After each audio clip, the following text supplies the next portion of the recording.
conflicto. ¿Qué tan lejos está el fin de este conflicto, de esta guerra?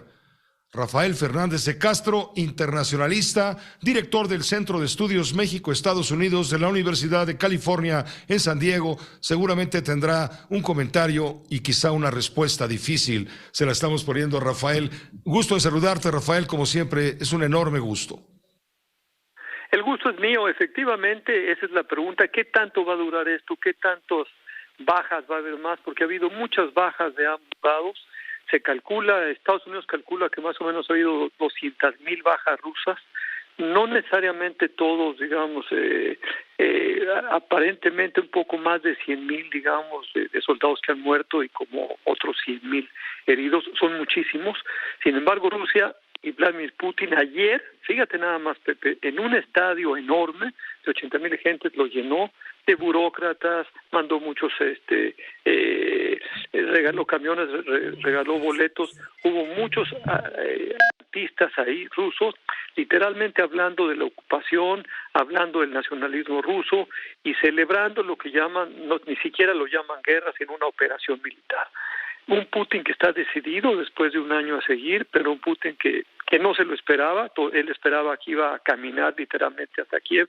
No ha sido así por dos cosas, Pepe. Primero que nada, por los ucranianos resultaron mucho más patriotas, inteligentes y buenos soldados que lo que esperábamos. Segundo, porque la organización del Atlántico Norte, la OTAN, y con el liderazgo de Estados Unidos se ha portado a la altura y ha frenado, ya realmente estado muy cercano a Ucrania, ayudándoles con logística, ayudándoles con armamento, últimamente con tanques y con aviones. Y yo te diría, y también porque el ejército ruso que nos esperamos bien entrenado y modernizado no era así, y ha mostrado enormes debilidades, y por eso mismo es un ejército ruso que ha cometido grandes tropelías, que ha cometido muchos crímenes de lesa humanidad. Como están mal entrenadas las tropas, pues saquean, violan a las mujeres, han secuestrado niños, mandaron a 6,000 niños ucranianos a Rusia, huérfanos todos, para que los adoptaran en Rusia, cosa en contra del más básico derecho internacional.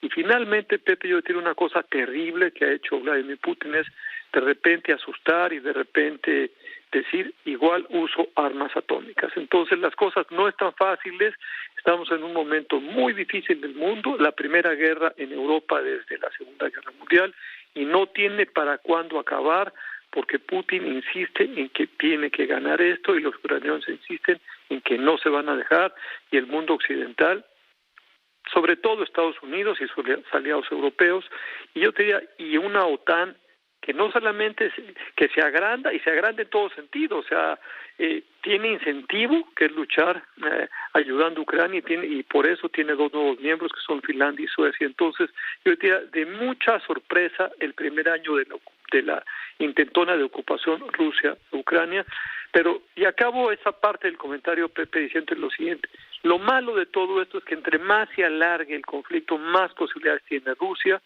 porque finalmente los aliados, los amigos de Ucrania, como Estados Unidos, como Alemania, como el Reino Unido, empiezan a cansarse, porque bueno, una guerra de más de un año desgasta, son muchos los recursos que se le están metiendo a Ucrania, y bueno, lo importante para Ucrania y para los aliados sería terminar pronto.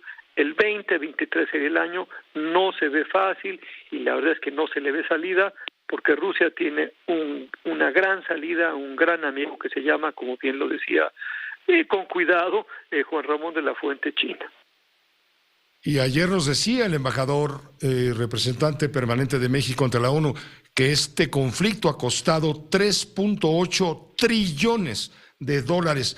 Pero te pregunto al final, ¿qué peso puede tener en un momento dado el ver que China se acerca a Rusia, se acerca a Putin, el ministro de Exteriores del Partido Comunista Chino, para tratar de buscar una salida, por lo menos una tregua, para tratar de enmendar el conflicto? ¿Qué tanto peso puede tener esto y qué tanto peso puede conllevar esta resolución que adoptó hoy mayoritariamente la Organización de las Naciones Unidas, de la cual ya dimos cuenta? Mira, yo te lo pondré así, efectivamente, el más importante diplomático de China estuvo en Rusia los últimos 2 días y está justamente hablando de esta gran amistad que ha habido entre Xi Jinping y Vladimir Putin, 2 presidentes que en 10 años de mandato se reunieron en 39 ocasiones, que hablaron de una amistad sin límites. Sin embargo, China, que ha ayudado enormemente a Rusia, y a Estados Unidos le ha estado sacando mucha inteligencia, es decir, no le vayas a mandar armas a Rusia. Entonces yo realmente aquí el no jugador o los dos jugadores es una guerra de proximidad.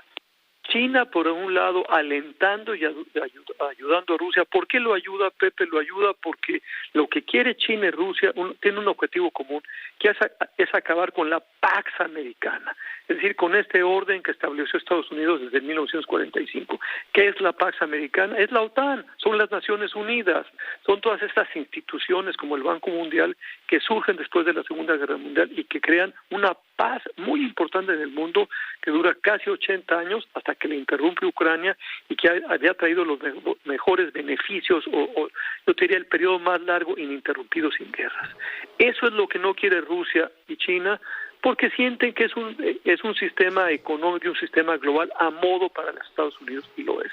Entonces eso tienen en común los chinos y los rusos, pero claro, y los dos son, digamos, gobernados por autócratas, los dos tienen dictaduras, Xi Jinping y Vladimir Putin, pero yo te diría, digamos, aquí lo importante es una China que no puede apoyar abiertamente el belicismo ruso, porque no le gusta a los europeos, porque hay sanciones también para China, y porque China, digamos, la ha jugado como siempre, inteligentemente, sigilosamente, comprándoles el petróleo y el gas a los rusos que no le compran los europeos.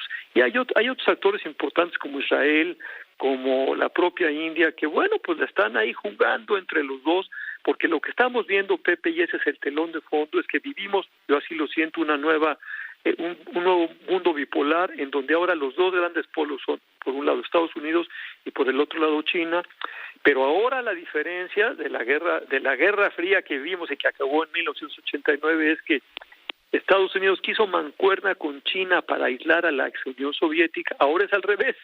Los rusos, o más bien los chinos, hacen mancuerna con Rusia para tratar de aislar a Estados Unidos, pero Estados Unidos tiene una OTAN que crece y que encuentra un motivo muy importante para fortalecerse por esta, yo diría, desmedida y demasiado belicosa y mal medida, porque no midió las consecuencias de Vladimir Putin, que sintió que sería muy fácil entrar a Ucrania, acabar con Ucrania, conquistar a Ucrania, y se ha topado con unos ucranianos valientes, con unos ucranianos inteligentes y con un presidente de Ucrania que sin tener realmente mucha experiencia de gobierno ha sido un gran portavoz de su país, ha sido un gran comunicador, y la ayuda de la Unión Europea y de Estados Unidos ha fluido en serio, con mucha fuerza a Ucrania, y eso es lo que la mantiene viva y lo que la mantiene, pues a veces hasta la ofensiva. Lo malo, Pepe, es que no se ve el final a este conflicto. Te agradezco mucho, Rafael. Gracias por esta lección de geopolítica en torno al conflicto que hoy conmemoramos por un año de haber iniciado esta brutal guerra que ha sido tan costosa en vidas, en damnificados, en desplazados y también en dinero. Que estés muy bien, Rafael Fernández de Castro, como siempre. Muchas gracias. Gracias por invitarme a tu programa.